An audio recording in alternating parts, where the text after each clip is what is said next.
Yeah, this is it. He said there's a picture above the door. We'll give it a go, eh? Come in.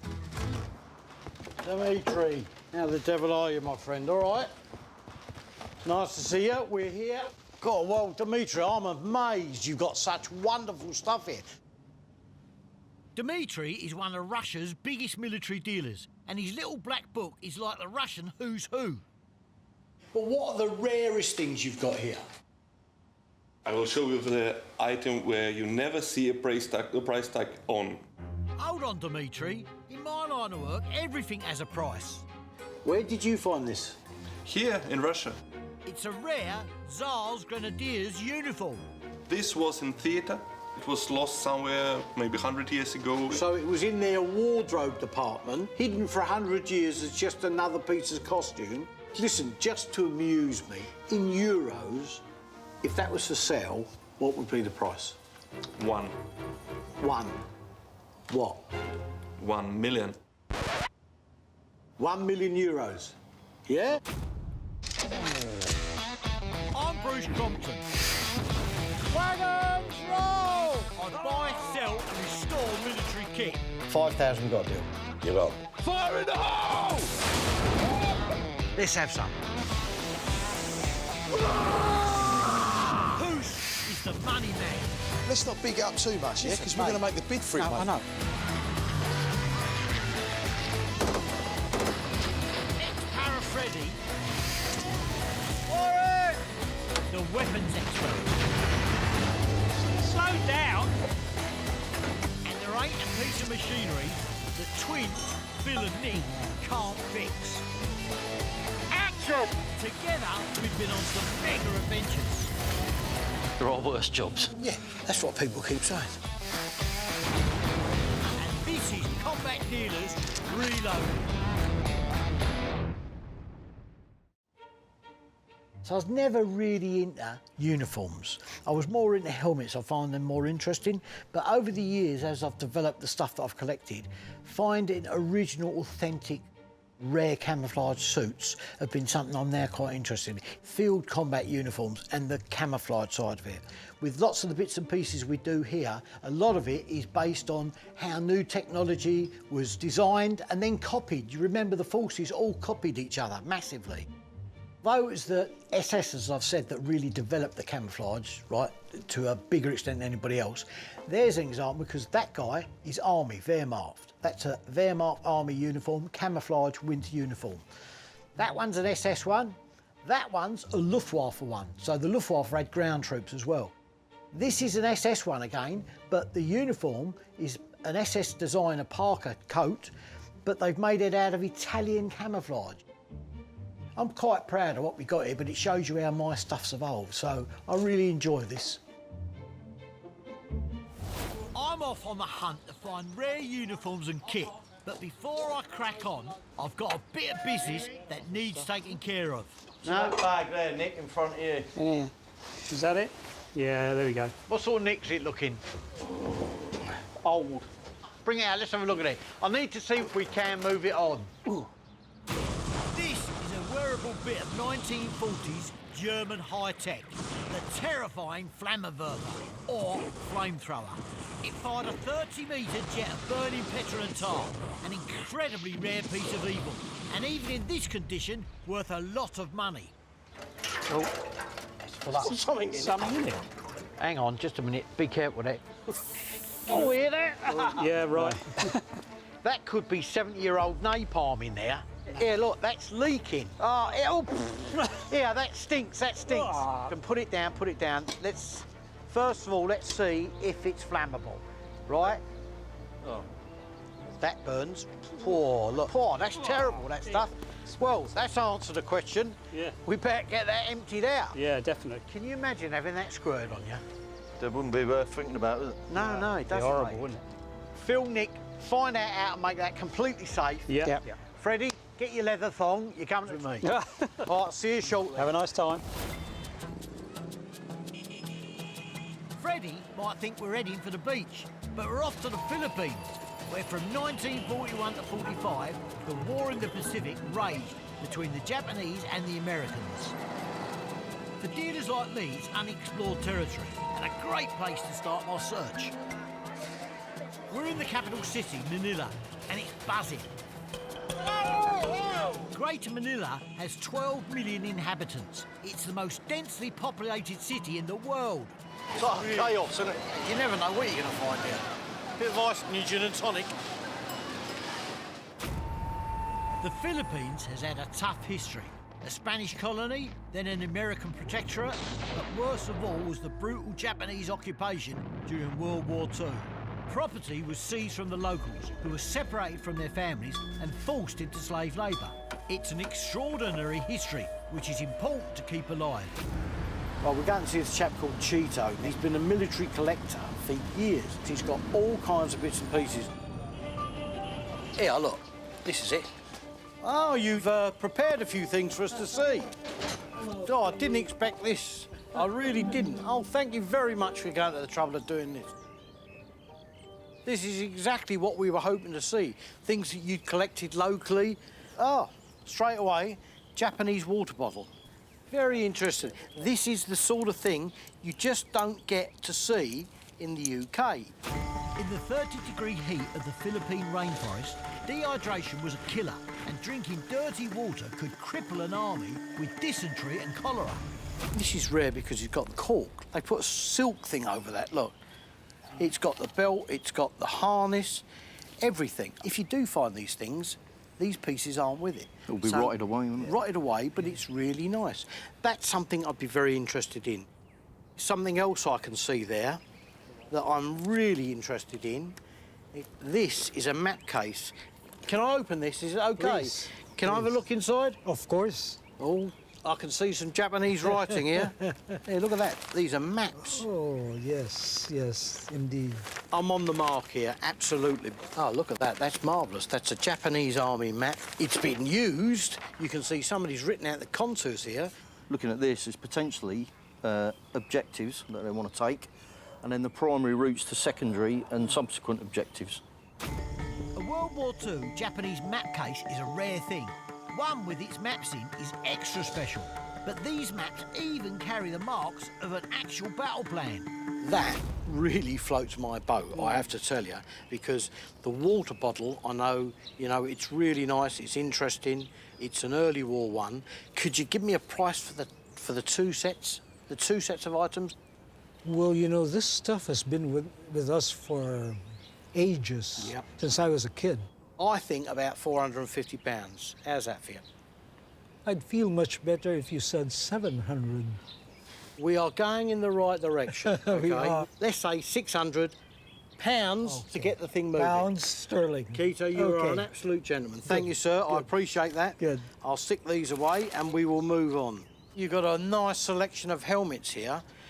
Well, I've got to tell you, straight away, I can see what a lot of them are, but I am drawn straight away to that. And if I'm not mistaken, that's a US Navy, yep, controller's hat. It's the first time I've ever seen one. It looks like a mistake from the helmet factory, but it's not. On the noisy deck of a ship, a telephone communicator needed both headphones and head protection. The answer, if you were in the US Navy, was this super-sized steel helmet. That is of real interest to me. I'm not going to get into a Dutch auction. If I said £500, how would that be? I think I would be inclined to accept. That's great. Good. I really like that. I've never Good. seen one. Never Good. seen one before. Good doing business with Thank you very much. That's Take great, care. Cheeto. We're off to Corregidor Island in the Bay of Manila to meet local reenactors who I've heard have some Pacific campaign goodies for sale.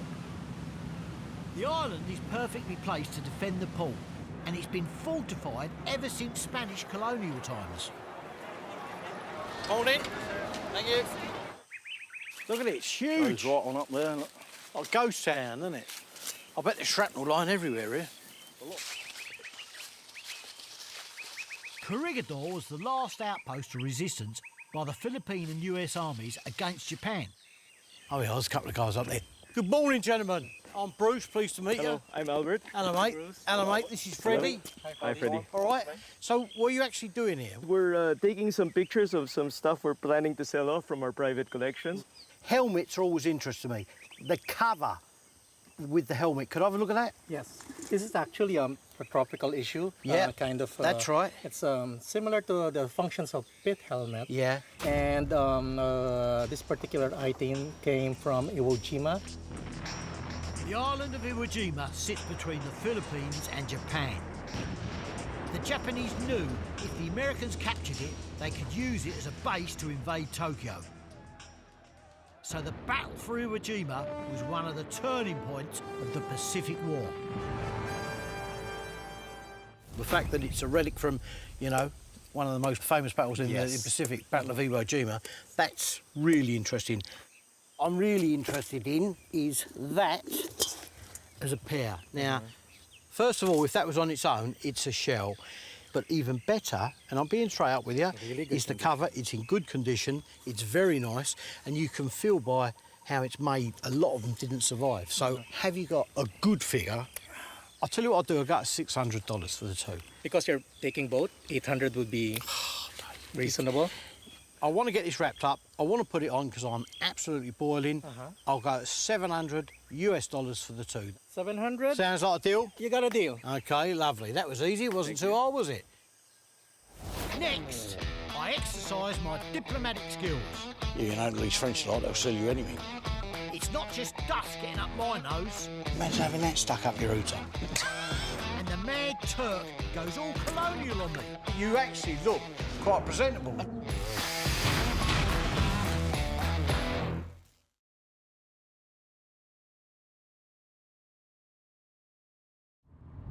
My globe-trotting hunt for rare uniforms and kit has taken me from the sweltering tropics of the Philippines to the rather chilly French countryside.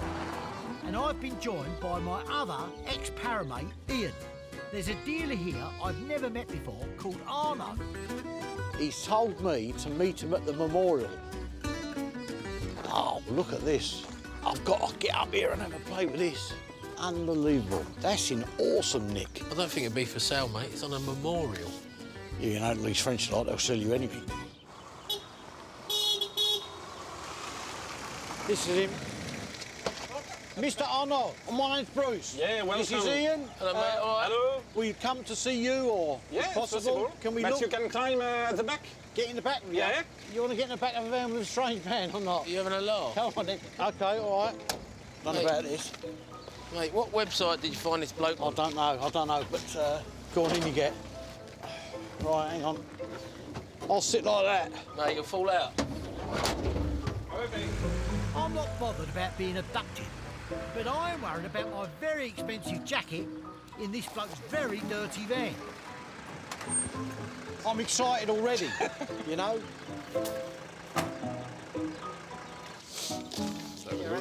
On the left. Look in here. There's loads in here. Look, 88 boxes, pack 38 cases, grenade boxes, German helmets here, oil cans, fuel cans, vehicle parts. There's tons of it in here, mate. Arno might look like a bit of a hoarder, but there's method in his madness. The longer he sits on this stuff, the more it's worth. It's got a See, look, oh, German boxes. Yeah. Here, have a look in here, Ian. Look, he's got some proper stuff in here. There's a fez up there, look. Is it? Next to that lufty helmet. Hatzcar division, yeah? Yeah. Not a lot of people know about this. The Waffen SS, 13th Mountain Division, or the Muslim SS, as they were commonly known. That's a bit of history, mate. Basically, Himmler started to run short of being allowed to have the pick of recruits. So these guys were recruited from Bosnia, Yugoslavia. They were trained in France, but then they actually went into operation against Tito's partisans in Yugoslavia, and there was no quarter given on either side. These guys had a fearsome reputation. What is the price of this now? Price in France is about 1,500 euro. About 13. In this condition. 1,350 quid. But again, hard to find. Lots and lots of fakes of these. I've seen so many fakes of these, but the easiest way of these is to make. It's got red stitching, and that is the maker's name, It's pucker, mate.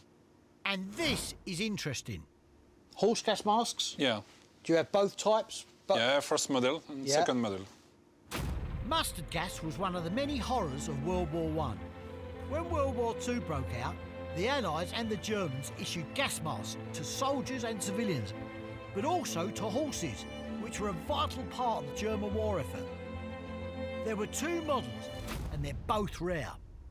This one, they put this up the nostrils. Yeah. No, I mean, This part is the directly nose, in the the nose. Yeah. Imagine having that stuck up your hooter. This is the first model. Yeah, first model. OK, there we go. That, right, goes over the snout. Very, very interesting. Oh, no, are these for sale, yeah? Yeah. This one is €250. Right. This one is €400. 400? Yeah. It's smaller, though. It Yeah. must be cheaper. It's not the problem. The problem is that very difficult to find. You know, if I was to take both, 300? No. For both, it can be 400. 400? 400 if you want for the both. 350?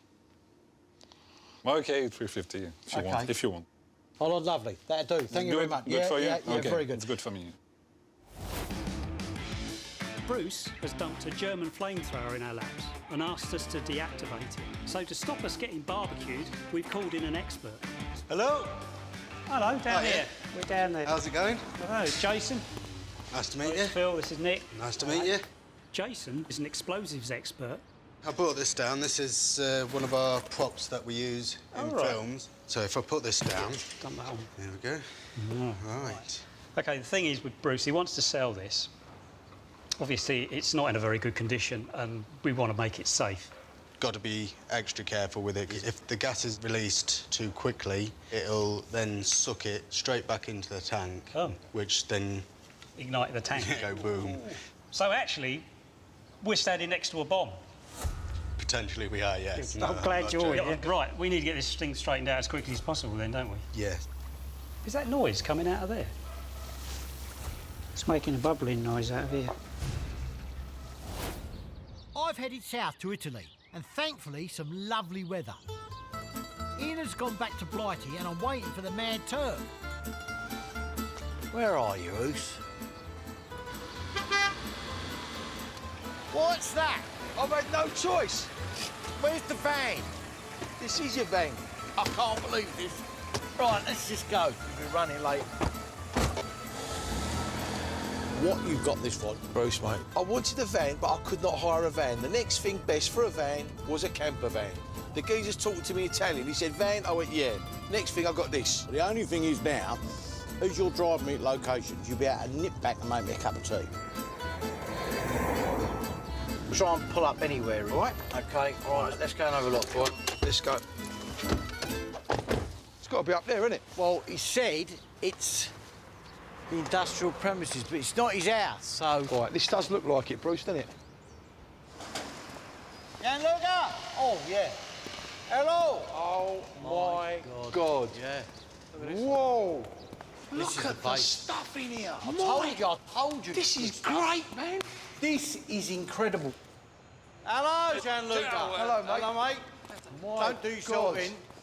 Ciao, Bruce. And you, hello, this is who? How are we doing? Nice to meet you. Gianluca, you must have thousands of items here. Can you show me what's for sale and what's not for sale? It's all for sale. All for sale, OK. All right. Gianluca, you've got plenty of things in here. Who's? It's one of your old girlfriends. Bruce, what the hell are these? They're pith helmets, by the look of it. So They're what? Pith helmets. Are these Italian? Yes, for the war. As with the Allies, right, the British, the Italians were also in Africa. Like Hitler, Mussolini desperately wanted an empire, so he invaded Ethiopia, or Abyssinia, as it was also known. Now, Italian fascists, like their German counterparts, loved to dress up, so they went around in fancy colonial uniforms and pith helmets. The Ethiopian Emperor, Haile Selassie, was no pushover.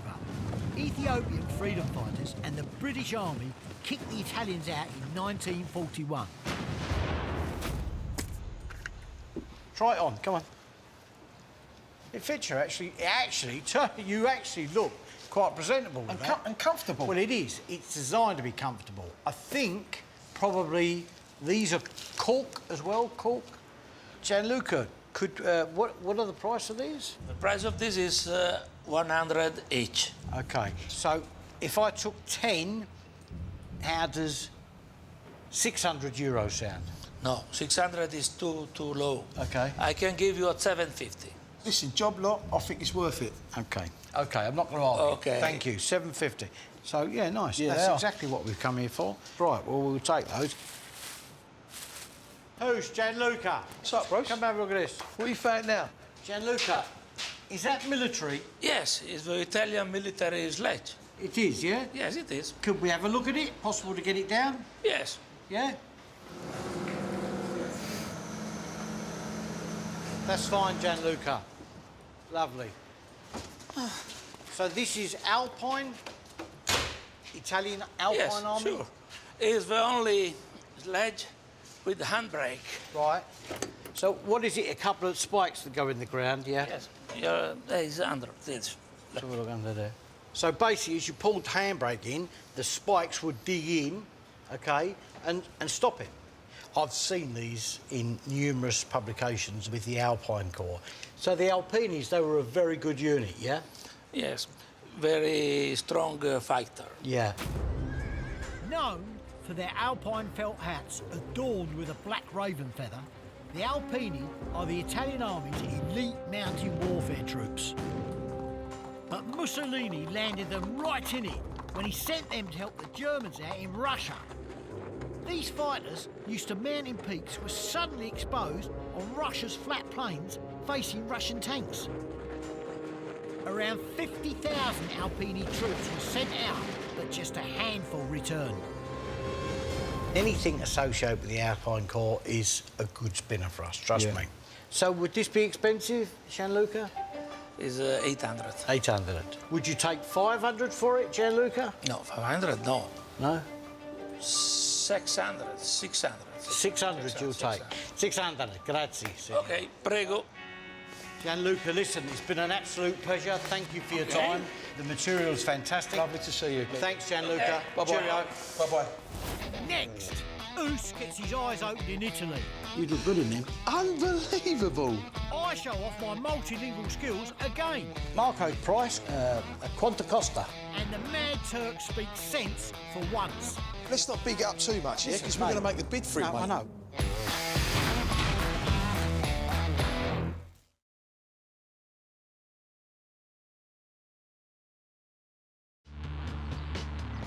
It's day 2 of our Italian road trip, and Gianluca had set us up with a collector near Bologna who might have some interesting pieces for us. What a lovely view, mate. We're heading to Bondino on the River Po. This is where, in April 1945, the Allies joined forces with thousands of Italian soldiers and resistance fighters and launched their final assault against the Nazis. When they crossed the river, Mussolini knew the game was up. He hopped into his Alfa Romeo and made a dash for Switzerland. He got close to the border but was caught by Italian partisans near the village of Dongo and promptly shot. The retreating German army surrendered within a week. When the Germans retreated up here, they had to go over the Po River, and they had to get over it quickly, so they left tons and tons of equipment in this area. So there's really rich pickings. Bonadino, here we are. So this guy, right, he's a friend of Gianluca's. Have you ever met this geezer? No, never met, but that's a part of the fun. We've got to meet new people, experience life, you know what I mean? Nice little road there. Pull up there. That's it. Well, it's one of these along here. Marco? Could be in here. Oh, Marco. Fine. Marco, my name is Bruce. Yes. Nice to meet you. Hey, This is Hoos. How are you, mate? Yes. Gianluca telephoned to say okay to Yes, see he you. telephoned me. Your collection is here. It's there, if you want. Can we have a look? Please. Thank you, Senor. He's organised, isn't he? Look. Yeah, it's all Mine's packed up. Really nice bits and pieces. Yeah, it's got some nice stuff, Look at hasn't it? these. Here, look. They're spectacles. No! You'd look good in them. Unbelievable! It's these everyday items that remind us that war was about more than guns and bullets. This is very nice. Very, very nice. So look, he's got everything in there. Soap, polish, boot polish. So each soldier would have his own wash bag. Do you have an office here? Yes, here. Could I see? Yes. Ah, Here. yeah, look. That's in good condition. Now, Look, yeah, look at that. That's Look, brilliant. look at that. Wonderful, look at that. Everything is in here. Look, the razors, razor blades, toothbrush down there, OK? And look how neatly it all fits in together, look. Unbelievable. I've seen these before. Watch this. No, Yeah, shaving. Shaving brush. I like things like that. Marco, price, quanto costa? About 300. 300? Yes. 300. Well, I've got to tell you, mate, we're going to set the ball rolling here, and I ain't even going to haggle with that. Worth it, isn't it? Yeah, 300. 300. Yes. Marco, thank you. That's very nice. Thank you. 300? Yeah, lovely. Okay. That's wonderful. Well, let's have a look around and see what else he's got. While we search through Marco's stash, I can't help but wonder if the twins have blown up the workshop with that flamethrower yet. This one here, yeah? Yeah. So if we just turn Where this... will the gas come out? Here? It will, yeah. Yeah. Right. OK, let's just do this slowly. Yeah? Yeah, there's a bit of a noise here. Yeah? Yeah. OK. There's nothing coming out now. Is it So, stopped? Yep. Yeah. Have we got a funnel or something? Stage we one could use for complete. Next, we have to tackle the highly flammable napalm-like fluid. All right. Just be careful, Yeah. because this is really dangerous stuff. And one spark, one bang, it'll... It'll go. Yeah. Are you ready? Ooh. Ooh. That's really nasty. That's horrible. Yeah, mate. Is that all of it? I'd be careful shaking it. Yeah. Yeah, I think that seems to have done it. Where do we go from here? Final stage, I need to fill it up with expandable foam. Yeah. And then... We're good. We're good. The expandable foam will prevent anyone from refilling the tank. Hang on. Let's get rid of that. There we go. Job done.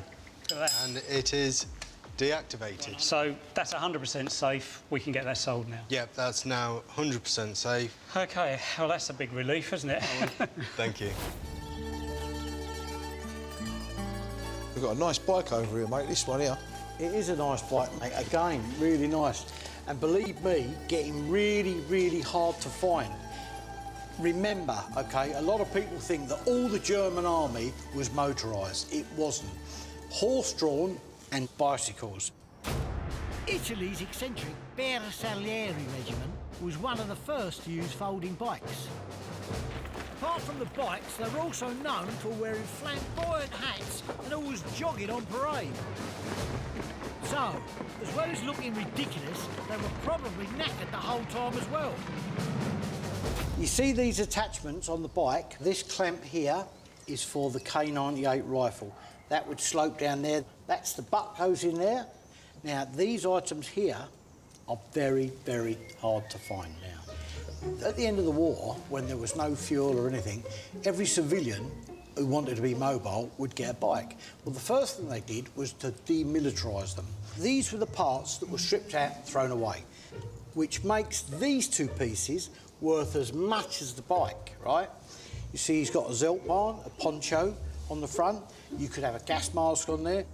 You could put a complete set of 3 ammunition boxes on here. So many different things they could carry. Is possible for sale? Quanto costa? Or? The price is 2,000. 2,000? Yes. That's steep, isn't it? Yeah, it's a bit too much, mate. A bit too much. It ain't bad, but it's a bit too much. Could I say 1,000? No, it's possible. Sorry, it's impossible. No. No? It's impossible. Too low. No? Nah, too low. 1,200. 150. 1,500. 1,500. Yeah. That's a good price, mate. You happy with that? Yeah. Okay. Thank you, sir. Thank you very Lovely. much. I'm tough for that. Really nice. So he's got loads of stuff here. Machine gun cans Is here. all right? Take a look in here. Yeah, okay. Oh, just give me a hand here. What's that? That's a Zelt bar. Now, pull that out. Oh, have a look, have a look. Take that out. That's Italian camo. Open that up, Bruce. What do you mean camo, Bruce? Right, listen, this is obviously a tent or something. Right. But, right, see this? This is Italian camouflage. This is really cool, mate.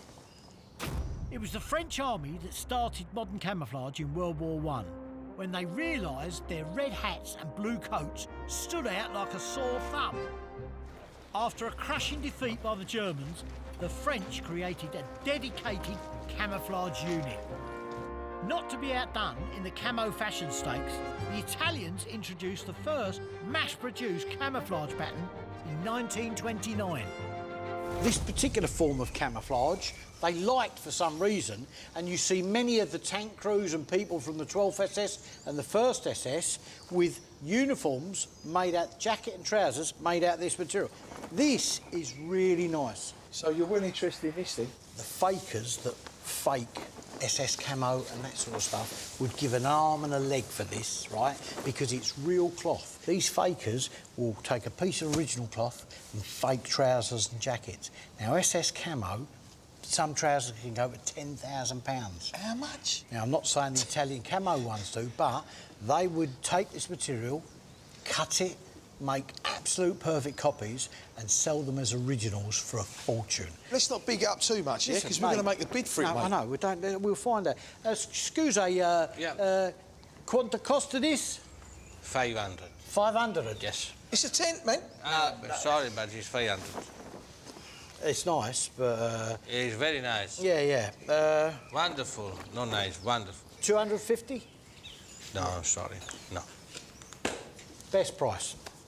450. 450. 400. 400. Okay, 400. Yeah. Okay. Yeah? That's all. You happy with that? Right, that's really nice. Who's put that on there? Marco, thank you very much, sir. Thank you, It's been a pleasure. You have a wonderful collection. He's riding home to England. Thank you, Marco. Ciao. Bye-bye. See you later. Oh, yeah. I'm riding it home, bruv. Next, an old suitcase saves me from frostbite. He's done me a right favour here because I'm freezing. I could use them now. It's all downhill for Hoos. How am I supposed to turn back with this? And back in Blighty, I make it up to him. That's what I'm talking about, mate.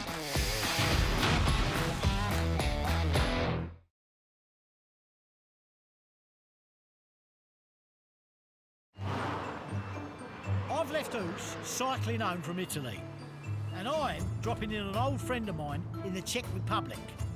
I seriously wish I'd packed my thermal undies. Paris. Hey, I'm freezing here. good to see you. Right? Yeah, we ain't got to go up there, have we? we go upstairs. Be careful, Bruce. Yeah, I'm taking my life in my hands here. Yeah. Bloody hell. Oh, right, little Aladdin's cave we've got up here, have we? There is so much stuff here that we need, mate. I feel like a kid in a sweet shop here, mate. A wartime German suitcase is nice by itself, but experience tells me it's what's inside that counts. You didn't tell me you had this sort of stuff. Was this one man's kit from the war? Yeah. You know, I'm not an expert, but this is a camouflage SS suit. You know, look at the buttons. You can tell they're all original. This has been well used. Yeah, nice, mate. Although the SS were evil through and through, they liked to look good. At the start of the war, they wore swanky Hugo Boss uniforms. But by 1943, German industry was running low on basic raw materials. SS camouflage uniforms were being hobbled together from stuff like cellulose and recycled rags, made up by forced labour. It's one man's personal pieces, isn't it? Yeah. Even his gloves. He's done me a right favour here because I'm freezing. I could use them now. And if I buy it, you've got to put some heating in this building. I mean, I know in my mind what I think the value of this is. It's a time capsule, and that's what interests me. Do you want me to give you a price for that? Make me an offer. I'd give you €8,000 for all that in there. No, sorry, Bruce. I think it's not enough. This camouflage set is at least €8,000. Right. It's very hard to find. The bayonet is like €4,000. It's exceptionally rare. For the whole set, I want at least 15,000 euros. You know, you're saying 15, I'm saying 8. I'd go at 10,000. No. I'd rather keep it. I can keep it for another 10 years and I will get even more. I'll go 11,000. That's the lot, and I'll take it all. Come on, what's your final price then? No. At least 12,500. That's my best. Oh, no, look, come on, 12,000. I know you want to. 12,000. Give us your hand. Come on. There you go. That wasn't hard. 12,000. I'm happy with that. Farris drove a hard bargain, but it was worth dropping in on him. The big man has finally caught up with me, and we're following a hot tip to the Arctic Circle. Look how cold it is out here, right? Can you imagine having to fight in these sort of conditions? Look, you know... Freezing out. I know. You've only got to look it. Finland was once part of the Tsarist Russian Empire, but after the Bolshevik Revolution, they broke free, and to keep the communists out, they built 135 kilometres of concrete bunkers and trenches, known as the Mannerheim Line. But this didn't stop the Russians from trying to invade in a bloody, deadly winter war. We're dropping in on a collector I know called Rami. He said just knock on a door. After 20 years in the military, Rami now hunts down and sells World War II Finnish military gear. Remy. Hello. Hello, mate. Pleased to meet you. Hello, Remy. This is Pleased Bruce. to meet you, We mate. come to the right place then, Yes. yeah? Thank Right you. place. Lovely. All right, okay. Have a look then. Yes, this is some new stock I just got. And this is all winter war stuff, yeah? Or things Mostly. that, yeah, mostly. This, man. How do you know that ain't loaded? No, I'm just Be checking. careful, point it up in the air, Just you know what I checking. mean? Like kid in a candy shop. It's lovely, isn't it? Is this deact? That's a deactivation. He can only touch Yeah. deacts. Be careful with it. Only allowed deactivated. Yes. What is this model? That's M2830, the civil guards rifle. And that type of weapon, what you are holding now, is the same kind of weapon that top Finnish sniper Simo Häyhä used during the Winter War. The Finns were used to the cold. They knew the terrain. They knew how to ski. And living in the wilderness, they knew how to shoot. Russian troops were terrified of Finnish snipers. And the most terrifying of all was a farmer called Simo Häyhä, who Russian soldiers called the White Death. And his best score, I think it's 25 for one day. 25 people in one day. Wow. 500 kills. With this? Yeah. And he did it over an open site. No telescopic sights. Iron sights. Iron No. sight, yeah. Just like that. Wow. But it's just not about his shooting ability, it's about his camouflage, concealment, Yes. all that. And he was an expert at it, Yes, wasn't everything. He has some special techniques. He put lots of clothing on his, because staying warm and staying still. And he even put some snow into his mouth, that no steam coming out. So he was like an invisible, non-moving object. Have you got an idea of price on any of this stuff? I can give you 600 for the rifle and the snowsuit 500. We're nearly there on the mark. I mean, I always like to have something off. That's a fair price on the rifle and the snowsuit, including the photos. And the photos. Yes, that's a fair price. We're going to have a deal there. Okay. Thank you very much.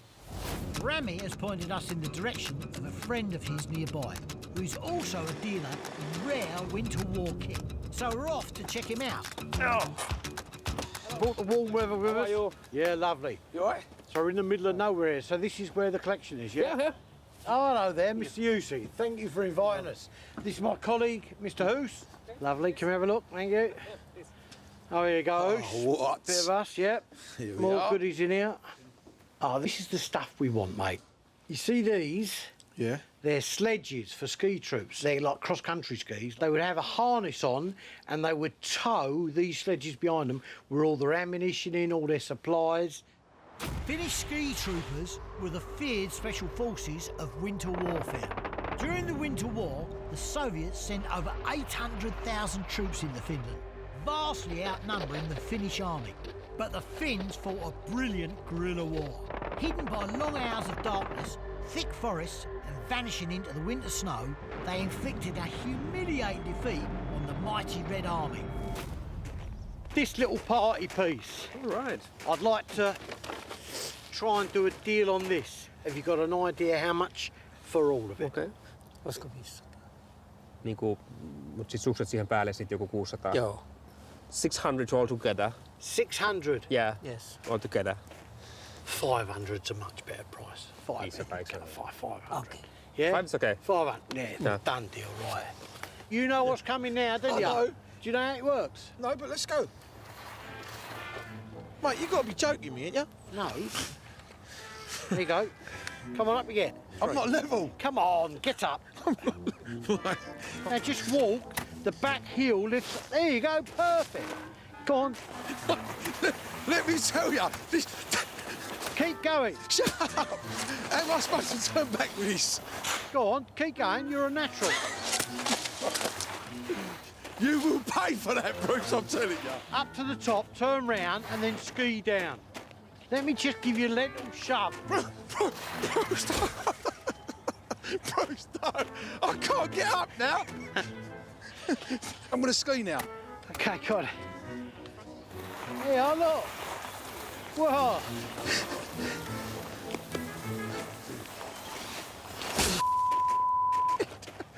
Despite the frostbite, my mission to find rare uniforms and kit has been a stonking success. Time to get back to Blighty to see what an authentic German flamethrower was designed to do. Luckily, we have got Hoos to try it out. When the hell did that happen then? Right, well, you know, you're good at this sort of I can't believe this. So, over to you, Jason, if you could explain to him how to do it. I'm through. Got your tank filled, pressurised. That releases the pressure to here. That's the burst. And then that's your bursts. Do you feel comfortable? Yeah, I feel dangerous now, mate. Right. Are we going to do this? Hoos, you've got nothing to worry about. Jason is here to hold your hand right the way through it. If it leaks a little bit, you get a little Brazilian. No problem. Now, you'll be fine. Don't panic. Honestly, Jason's here. You're really making me feel confident here, yeah? Look. Jason, seriously, mate, let's... Serious, because I'm laughing with nerve now, yeah? Yeah. How safe is this thing? If I don't stick beside you, just stay where you are. Listen, let's give this a go. Ready? Hoos, did you sign those insurance forms I gave you last night? Okay. Are we good to go? Good to go. Right. Firing! Whoa! And again, please, Hoos.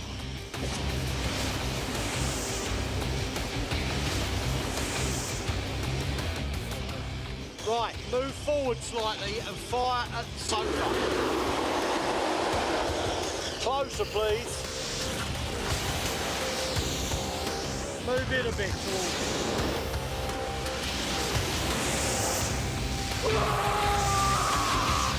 God, that's brilliant.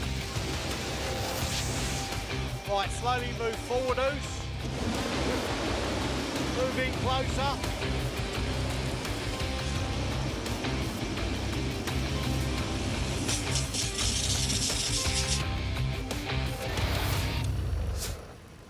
That's what I'm talking about, mate.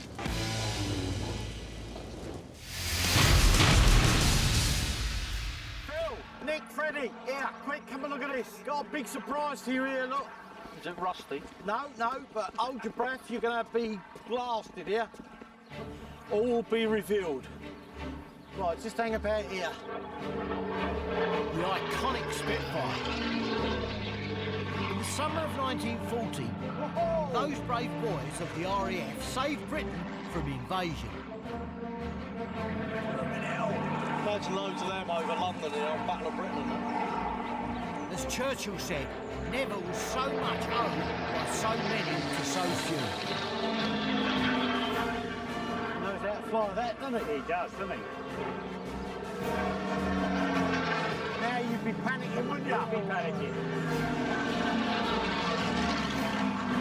That's right, sell everything and buy on a plane. Yeah.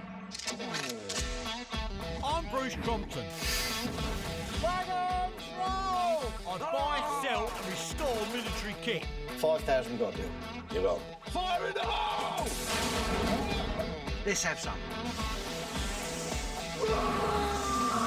Hoos is the money man. Let's not big it up too much, yeah? Because we're going to make the bid for it, mate. I know. Ex-para Freddy, the weapons expert. Slow down! And there ain't a piece of machinery that twins, Bill and Nick, can't fix. Action! Together, we've been on some mega adventures.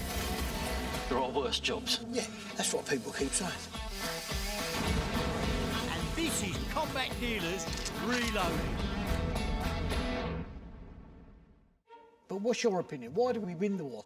Would we have won it if we couldn't have dragged America into it? Well, that's what I said. You know, I said there's no question about it. The contribution by the Americans. You know, you can't take it away from it, right? It certainly comes down to the manufacturing ability of the West. Yeah. Because the German production was being annihilated day and night later on. Look at the Russians. They had massive resources as well. But you think all that production going on in America, etc., it was totally unhindered. The Russians were still producing tanks and rolling them out straight onto the battlefield, right? The Russians couldn't have manufactured all that stuff without the West's support. Always remember, after Pearl Harbor, right, Hitler declared war on America. It wasn't the other way round.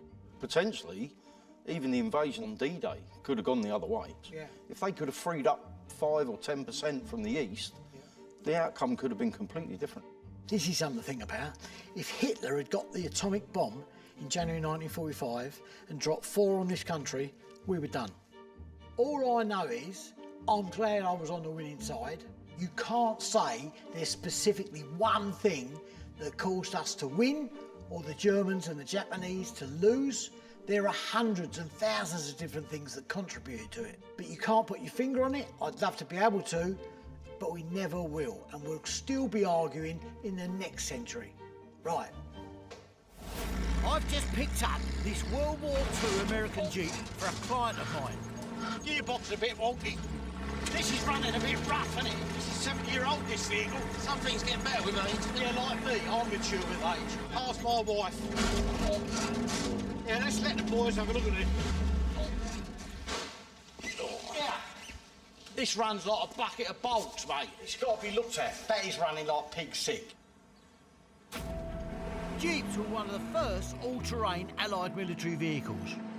Brought into the war by the Americans, they were tough, agile and adaptable. General Dwight D. Eisenhower called the Jeep one of the most decisive weapons the US had during World War II.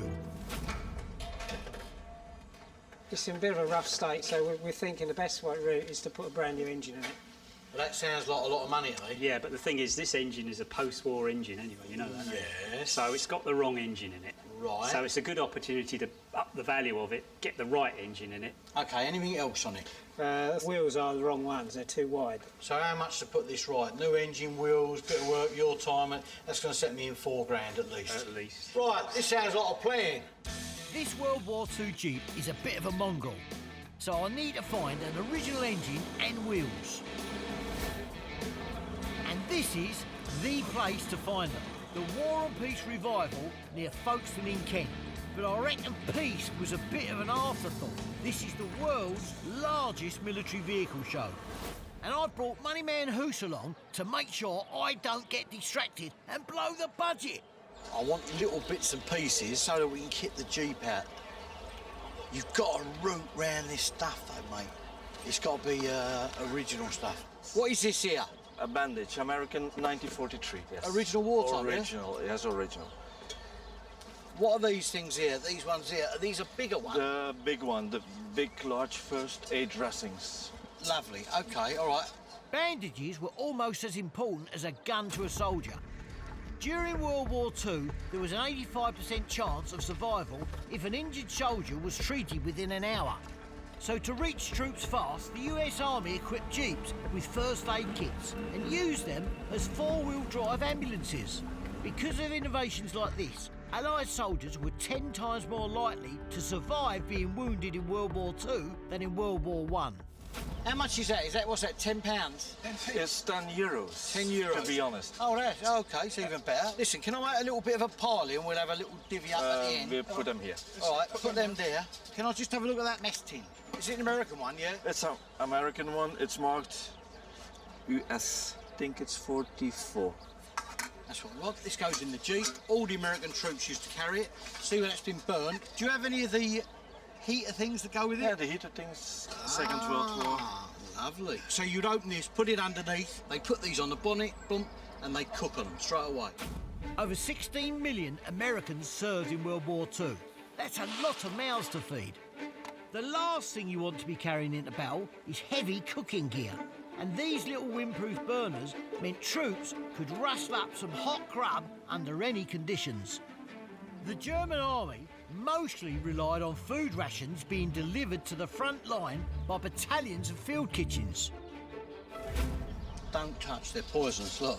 If you have these in a confined space, you'll keel over. It's like you're on brandy. These burners used a toxic alcohol, which if you drank it could kill you. But the troops found ways to distill them and mix up a cocktail or two. We'll take 4 of them, yeah? Yeah, no problem, Dan. All right, because he's hungry. These accessories will make my Jeep even more authentic. I had ear defenders and a gun strap to put together a bulk buy. Right, you know what we're looking for, but there's other stuff here we could be interested in. They look the same, but they ain't the same. Let me explain what happened. During the war, they wanted a general-purpose vehicle, so they put a contract out to Willys and they put one out to Ford. Willys won it, but they couldn't produce enough. So because of the Ford, right, organisation with production line, Ford made them as well. The story goes that when the US Army wanted a new general-purpose vehicle, the troops shortened it to GP. Hence came the word Jeep. Working at full whack, Ford and Willys churned out a Jeep every 2 minutes. And every part the two companies produced was identical. They were all interchangeable. So you could take a Willys engine and put it in a Ford chassis. You could do vice versa as well, right? And they were made in their thousands. Over 650,000 Jeeps were made during World War II. But only a tiny fraction of the ones that survived are 100% Ford or 100% Willys. You see in there, there's an F, denotes Ford. That's what I'm looking for. That's what we've been walking around like an idiot for. With all the accessories on, this will drop straight into an original Ford chassis. If I could get it for about £3 grand, right, it will whack up the value of that original Ford Jeep. I've got the wrong wheels on the front of mine. I've got the wide wheels. I don't really need the tyres. It's just the wheels that'd do me. All right, let's have a word with the geezer. This engine, I see it's a wartime Ford engine, yeah? Yeah. Completely rebuilt? Yeah. Back to an original standard, I take it, yeah? Yeah. If I had the 2 wheels and the engine, how much that be? The price is 5,000, but I can give you 4,500. What about 3,500? Nah, that's too low. Oh, come on, what can you do to me? You know, I'm a cash buyer, bang, on the nose, paying the money straight away. We can meet in the middle, 4,000. 4,000 euros for the 2 lots. Yeah. Put it there, lovely. Okay. Pop it on there. That's red. Why don't you get it green? Never mind, I'll have to paint it, that's all. US military parts come coated in a red rust-proof primer. The different forces would then paint them whatever colour they needed. For army vehicles, that means a lovely shade called olive drab. During World War II, the Americans used over 4 million gallons just on Jeeps. No, they're still going to be in the way. Not too far over there. Down Towards you a bit. Over a bit. Drop it down there. She's down. Let's get her bolted in then. The key to wartime engineering is to keep things simple. It only takes a few minutes to bolt the engine into the chassis. Excellent. Carry on fitting everything onto it. Paint's dry. Put the wheel together now. Oh, good. Okay. Here we go. Right, this is the 2 halves. Modern wheels have high-pressure tubeless tyres and you need heavy machinery to fix them. World War II Jeeps used these split rims so soldiers could get to punctured inner tubes easily in the heat of battle. You know, anybody could undo either side of the rim, pull them apart, pop the new tyre on, push them together, bolt them up again. 3/4 wrench, a hammer and a bit of soap. Job done. Certainly a lifesaver, I should think, if you're stuck on the side of the road with Germans chasing you. Yeah. These wheels weren't just great for fast repair under fire. If a train got blown up, troops could fit them with extended rims and run their jeeps on rail tracks. We like these rims. Tyres on, wheels fitted in minutes, job done. Next, I give the boys a little incentive. Let's imagine the Germans are coming. But there's always a plan B. Let's just hotwire it then. And for once, my sob story ain't working. You every time wants the best I price. know, but I'm a poor man.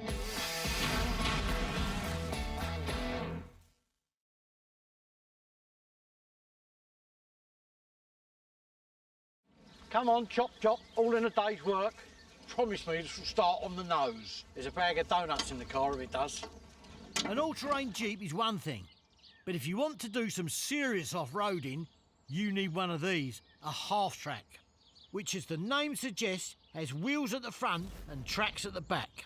And it just so happens I have a few in various states of repair. This is an American M3 half-track. Over 40,000 were built in World War II. Many of them, like mine, by the White's Motor Company of Ohio. They could handle steep slopes, sandy beaches and muddy fields. Used as troop carriers, mobile anti-tank guns, missile launchers, they had a host of battlefield applications. And are now very much in demand by collectors and dealers. Right, come on, a tenor says it starts straight away. Let's imagine the Germans are coming. Right. Go for it. Do we have lift off?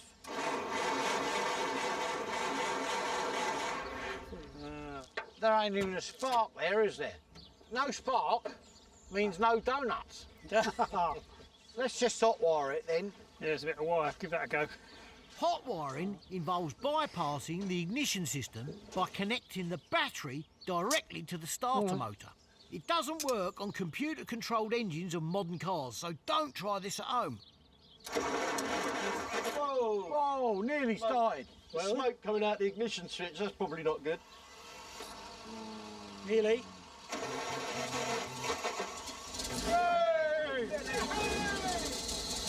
Finally. That 6.3 litre engine doesn't sound very happy.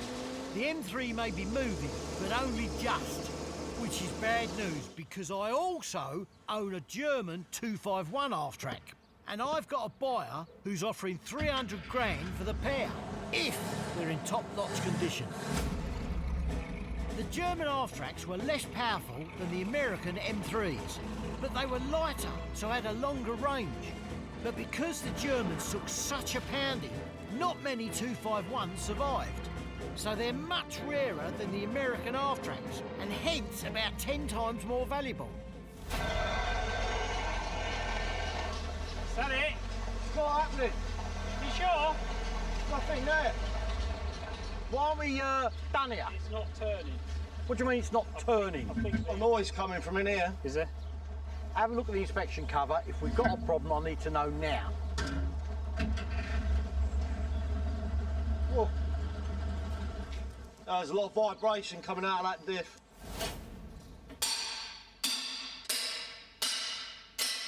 Have a look at this. Yeah. I'm You've guessing broken it. somebody's had a go at it and they've not put the stuff back in the right position. Oh, no. So because it's all out of alignment, it's smashed it to pieces. Crikey. Oh, no. Make going around corners a bit difficult. That's really slaughtered that, hasn't it? Yeah. This is a real headache. Each part in a 251 differential is individually precision engineered to work as a set. Building another from scratch would take months, so I need to find a replacement. Michelle, it's Bruce. Yeah. Oh, what? Yes. Very good. The differential on our 251 is kaput. Yeah, knackered, finished. My French contact has a 251 diff, so me and Freddie are heading to France to make sure my half-track deal happens. Tout de suite. We're heading east to the region of Lorraine, on the border with Germany. Why Lorraine? Well, German 251 half-tracks were used to support panzer divisions. And the region was the site of a massive tank battle where the Germans got completely hammered. Destroyed Panzers means destroyed half-tracks, means spare parts. My aptly named friend, Michel Lorraine, says he's got the differential I need. But before taking us to his place, he wants to drop in on a friend of his in Urencourt, a village at the heart of one of those battles. There's a little gold mine here, isn't it? Oh, hang on, what you got here? Freddie, look at this. So that's an American 50 calibre, yeah? Yes, it is, my friend. Oh, you got jerry cans then, Michel, yeah? Yes, exactly. Nice paint on it as well. Yeah, very nice. In war, fuel is as important as bullets, and the German jerry can was brilliantly engineered. British fuel cans leaked and needed 3 separate tools to open, fill and pour. But the jerry can was sturdy, watertight and needed no extra equipment. God, you got all kinds of things in here, you know? So this is a 20mm anti-aircraft telescopic sight. It's got the little lenses in it as well. It's even got the little hand brush. Exactly. You know, to clean the lenses. Never seen, never seen. No. An anti-aircraft gun is only ever as effective as its telescopic sight. German Flak 38 crews detached theirs for safekeeping, and this one and its case are in amazingly good condition. This is the barrel logbook, isn't it? Yeah? Yes, for exactly. testing the books. Look, there are stamps. Ah, right, when it was tested, yeah? Even in bad condition, you never came across such one. The optics are rare enough, but for a paper logbook and operator's manual to have survived in a damp barn all these years is amazing. This flak sight for the anti-aircraft 20mm gun, how much is this? Au moins 150 euros, 150. He wants at last 150 euros for this box. 150 euros? Yeah.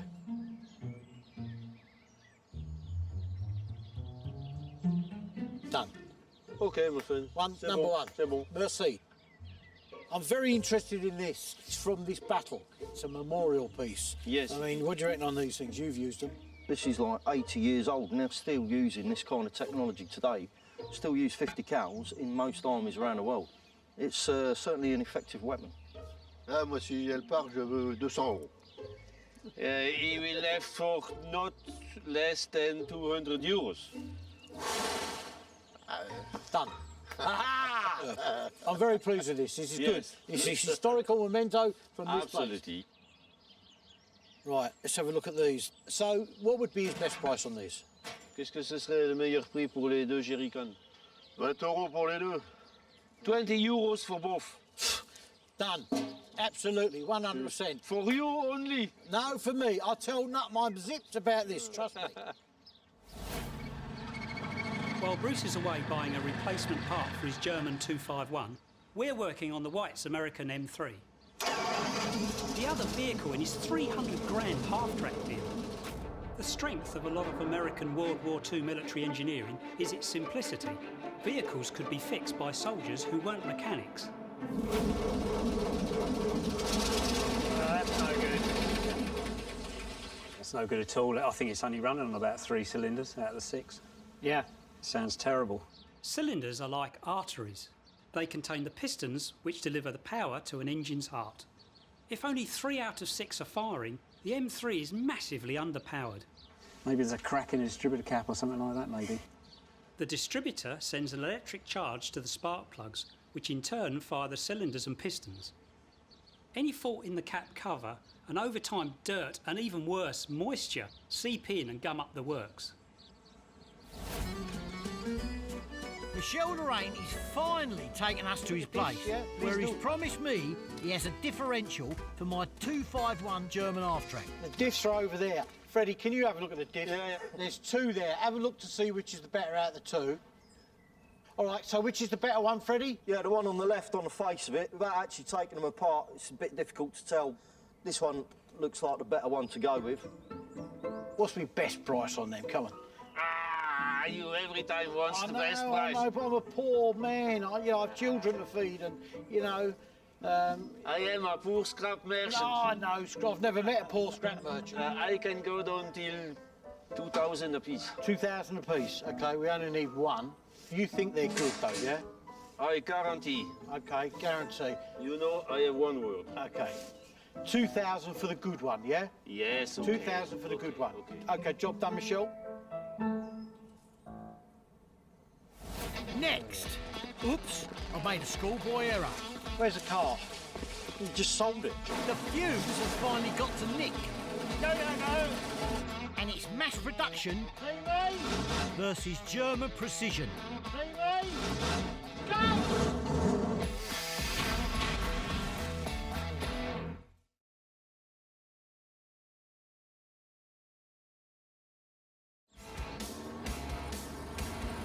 Freddie, you have had some blinding ideas, but this ain't one of them. I am absolutely freezing here. We're on our way to the legendary airfield Biggin Hill in Kent to drop off a newly restored wartime American Jeep to a client. This is probably the most iconic airfield in the Battle of Britain.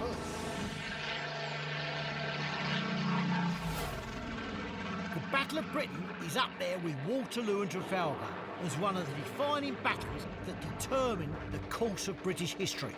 Immediately after Britain's hasty retreat from Dunkirk, one of our biggest military defeats ever, Hitler wanted to press home his advantage and invade the UK. But before German troops could land, they had to control the skies. So Hitler sent in the Luftwaffe with 900 fighters and 1,800 bombers.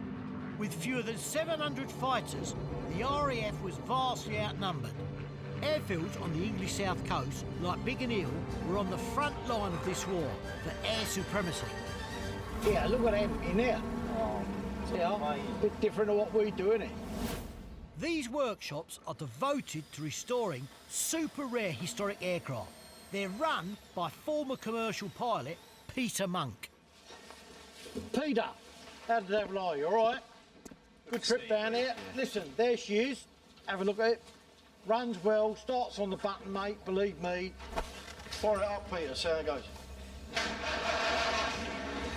It was a long drive. It's probably run out of fuel. There you go. Fine. Engine's tweaked, fine, mate. Can we have a look round in here? I can't believe what I'm seeing in here. If you've got a few minutes. Yeah, we've got a few. I've got a few hours with things like Let's that. go and have a look.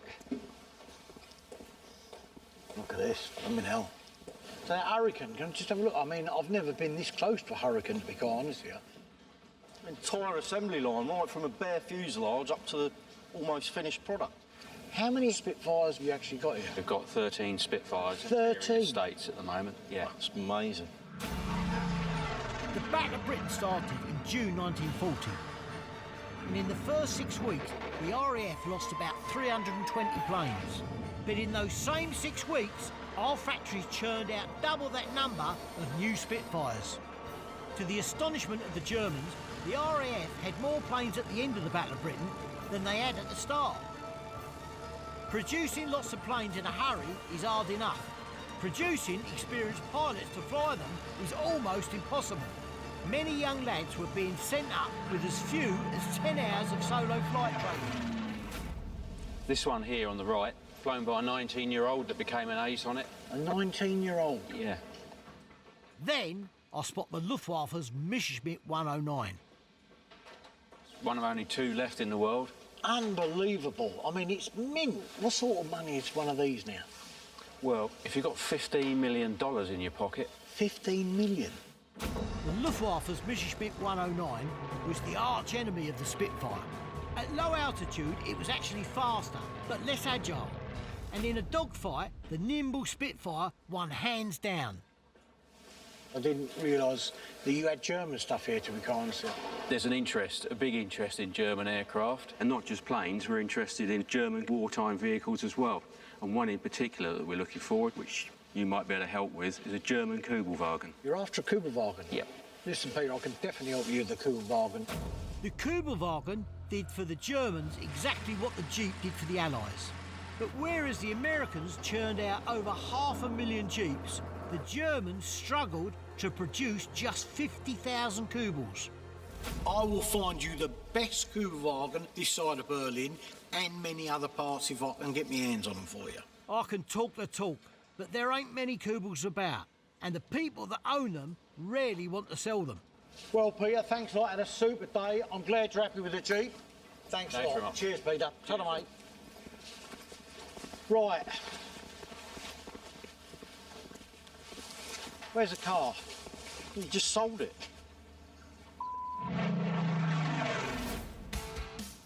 We're working on the White's American M3. You got a spanner. Yeah, what do you need? What's that? That's a 1/2 inch. I've got some proper spanners in my toolbox. Hang on a minute.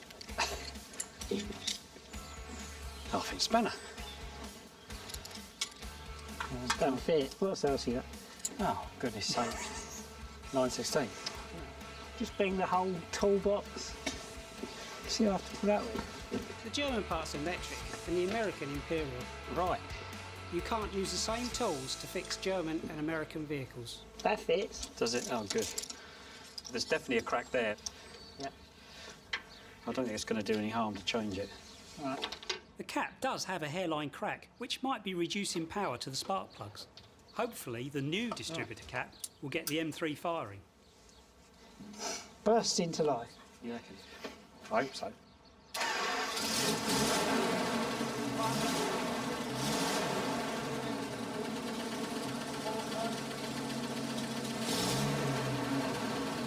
A racing version. Your racing one, yeah? That's going to be so fast.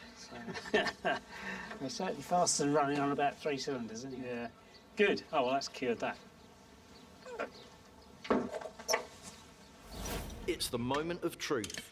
In France, Bruce took Michel's word that this 251 differential is in good nick. There's only one way to find out, and that's to open it up. Okay, pull that down. If the diff's not in working order, it's 1,500 quid wasted on the part and a possible £250,000 deal down the pan. My son Lewis is lending me a hand. First time this has been open in 70 years. Oh, look at that. I've got it. Well, I think we're in luck. There don't seem to be any knackered teeth on there. Overall, for something that's over 70 years old, that's in pretty good condition, that. The half-track repairs have gone well, but I need to know that the boys have got them in tip-top condition. So it's time to put both vehicles through their paces. We'll do a direct comparison of the two. Not only driving, but possibly firing. How's that float your boat? Yeah, get the gun fine. The challenge will be a test of cross-country speed and agility. Exactly what half-tracks were invented for. Right, start engines. See me? See me? 3, 2, 1, go! Where are they? Hey, right next to us. Come on, keep going. Right, we're winning. Hey, come on, baby. Approaching the hay bales, the German 251 takes an early lead. But the American M3 seems a bit more agile. They're overtaking, come on. Every time I turn, it brakes. Come on, just keep going.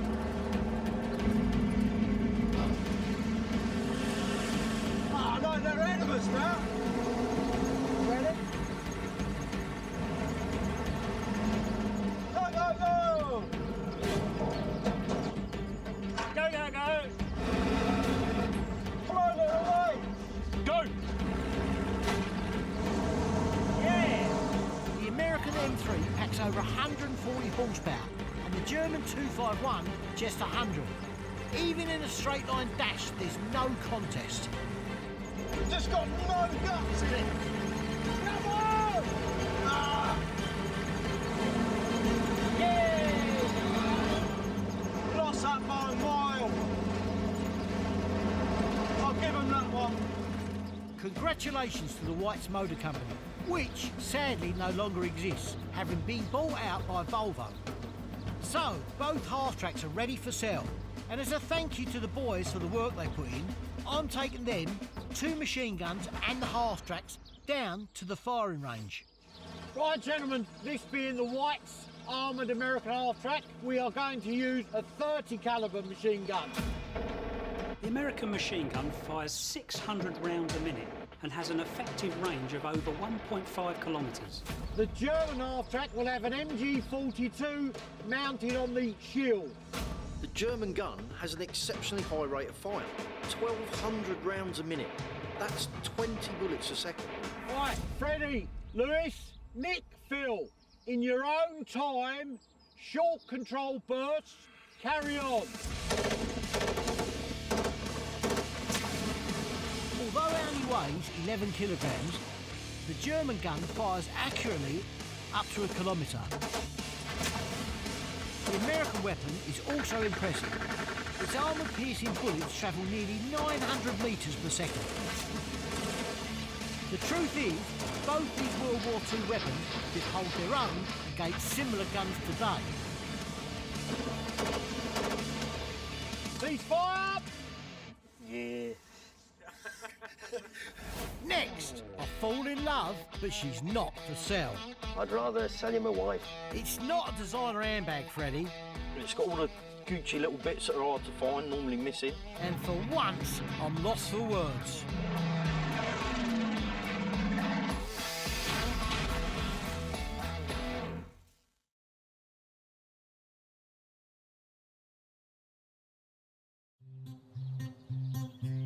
I'm on the hunt for an authentic World War II German Kubelwagen for my client Peter Monk.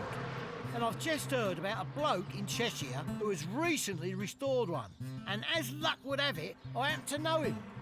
His name's Matthew. I met him years ago, right? He's a really nice guy. He's a full-time smithy, a blacksmith, and he lives in an old blacksmith's cottage. No, yeah, he's banging away in here. Matthew? Oh, here he is. How are we doing, Matthew? All right? Morning, Bruce. Good Long to see time you. no see. Yeah, I won't shake hands with that. No. This is Freddie. Hello, nice to meet you. Nice to meet you. This is a time warp. I can't believe this place. I see you've cleaned it up for our visit. I have, believe it or not, you know. I've always been fascinated. Yeah, fire out, let's have a go. Do you fancy a go? Yeah, why not? Come on, I love Bruce. smashing things with a hammer, you know? This is where I find out if my relics is a snide and not shockproof. Right.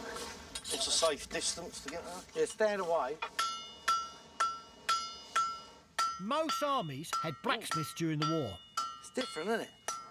The Germans especially relied on millions of horses.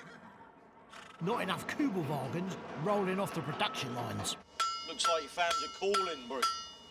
I've never seen you concentrate like that on anything, Bruce. That's it. Down. Look at that. That's pretty good. That ain't bad, mate. I've got to tell you, yeah. I won't give up the day job, but I've got to tell you. Right, time to get down to business. Bingo! The unmistakable box shape of a Kubelwagen. How old's this one?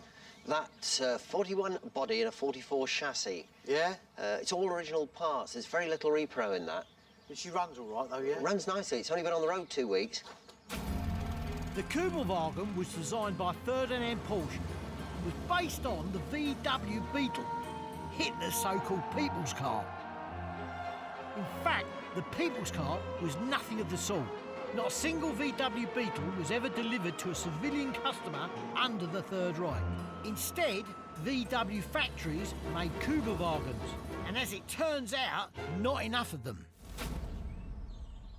Is this for sale, possibly? No, it's not, Bruce. I've wanted one since I had a dinky one when I was a child. Yeah? So I'm in love. I'd rather sell you my wife, I think. Oh, she wouldn't be happy about it. Oh, she might be. There's no amount of money going to persuade Matthew to part with that Kubel. But this might not be a wasted trip. I noticed something else sitting on Matthew's drive. What plane is this from, Matthew? Messerschmitt 110. Right. Shot down in the war. Right. Off the south coast, into the sea. From June 1940 onwards, the Luftwaffe lost 2,000 planes in the Battle of Britain. During the 3.5-month struggle, the number of German pilots and crew killed was 5 times higher than the RAF. So, what sort of money? It's going to have to be 2,500. It's rare, I appreciate that, but I'd go to 1,750 quid. Can't do that. I'll tell you what I'll do. £2,000, that's it. £2,000, we come a long way. £2,000, you got a deal. It's a lot of money, but I'm betting a warbird restorer like Peter Monk will snap my hand off for it. But I still need to find that Kubel he's looking for. Time to rally the troops and get my resourceful daughter Lois on the job. Or if you could drop me an email, that'd be fab. Brilliant. Okay, awesome. And sure enough, she's come up trumps and has managed to track down a Kubelwagen. It's owned by a bloke called Martin, who is an ex-commando. And Lois thinks that this Kubelwagen might be for sale. And even better, Martin is right on my doorstep in Essex. You done all this work yourself, yeah? Pretty much. Really, really nice. It's a lot better than I thought it was going to be. So shall we get it fired up? Yeah, go on, give it a whirl. You're good at that, Freddie. I don't want to get in, it's too clean.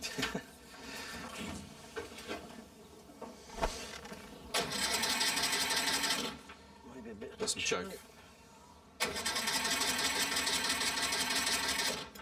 Unusual, they normally fire up pretty quickly. Yeah, I had a problem with the coil. I was hoping it was just intermittent. A coil pack takes the low voltage of a car's battery and ramps it up to generate a more powerful spark through the spark plug. So what do you reckon, Freddie? What's it like under there? Oh, I mean, overall, Bruce, it's immaculate. It's got all the Gucci little bits that are hard to find, normally missing. All right, there's a problem with the engine up there. It's probably the coil. It's not going to be a big job to fix. Could you see your way to let me have it for... how's 37 sound? No, it's too low. £37,000 though? Yeah, too low. Yeah?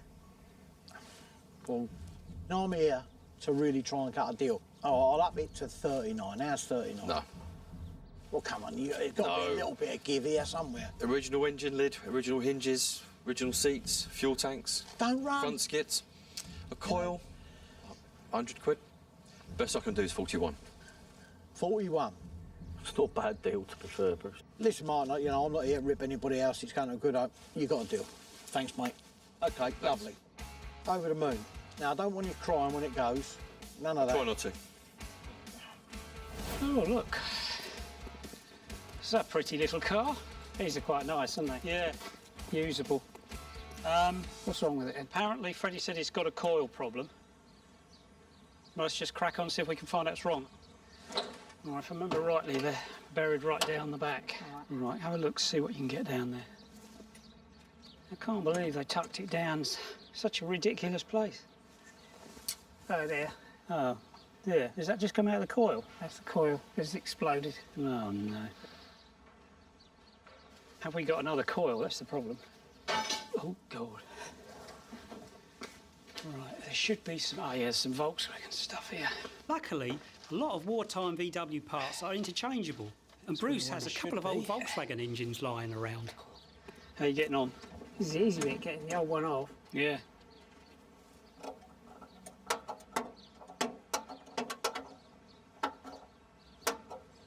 All right, done? That's got it. OK, let's give it a go.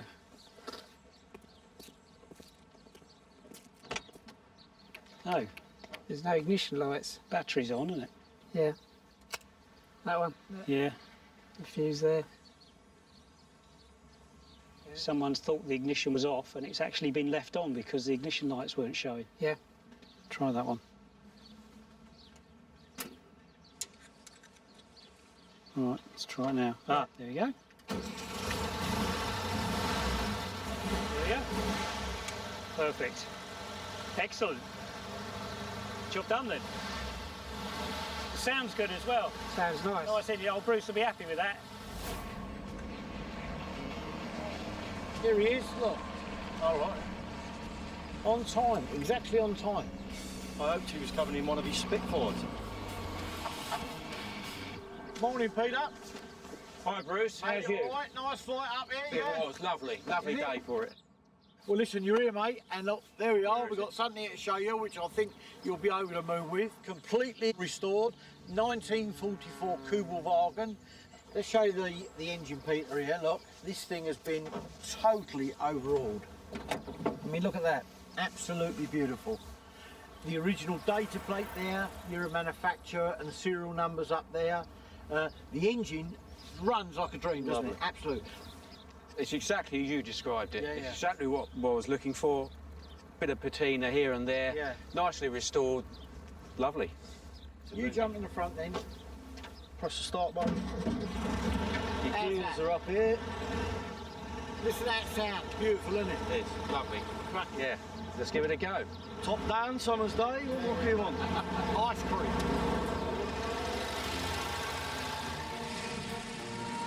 Kubelwagen, literally translated, means bucket seat car. But this feels more like a beach buggy. It's nice and dry, so given its age, the seats are a bit hard, mind you. The Kubelwagen survived the heat of the North African campaign and the cold of the Eastern Front. So it easily handles a chilly Suffolk morning. What do you think? Good? Fantastic. Bruce, it's exactly what I was looking for, and it's going to look brilliant down at our hangar. So I'll tell you what, I've got a bit of a treat for you. I made a tidy profit on that deal, but that's between Peter and me. And I can't take the credit either. I had a lot of help. You are getting to go in a Spitfire, all right? And these kind gentlemen have agreed to take you up. Excellent. I'm Bruce, pleased to meet you. Dan Griffith, nice to see you. This is my daughter Lois. Hi Lois, Tom Swaney. Lois, Dan Griffith, nice to see you. Dream come true for my Lois, and thank you very, very much. Hands on the front canopy, and then just lower yourself down onto the seat. Right, okay. Nice and elegant. That's it, yep. Let's put the helmet on. Okay. Over so the earpiece are over your ears. All right. That's you in. Right, it's quite tight. And starting up. Around half the airmen who went up in these planes to fight in the Battle of Britain didn't make it home. We should never take for granted our independence and freedom. Absolutely incredible. I never thought I'd be doing this. Here we go, Lolo.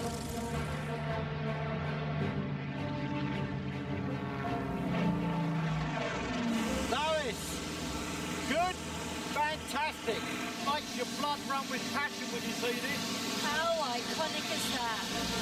What these guys must have been doing is incredible.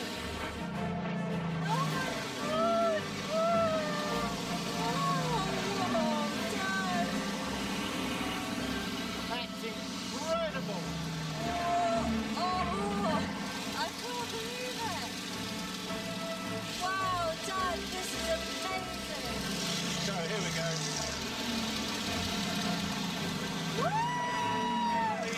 2, 1, now. Whoa, this is amazing.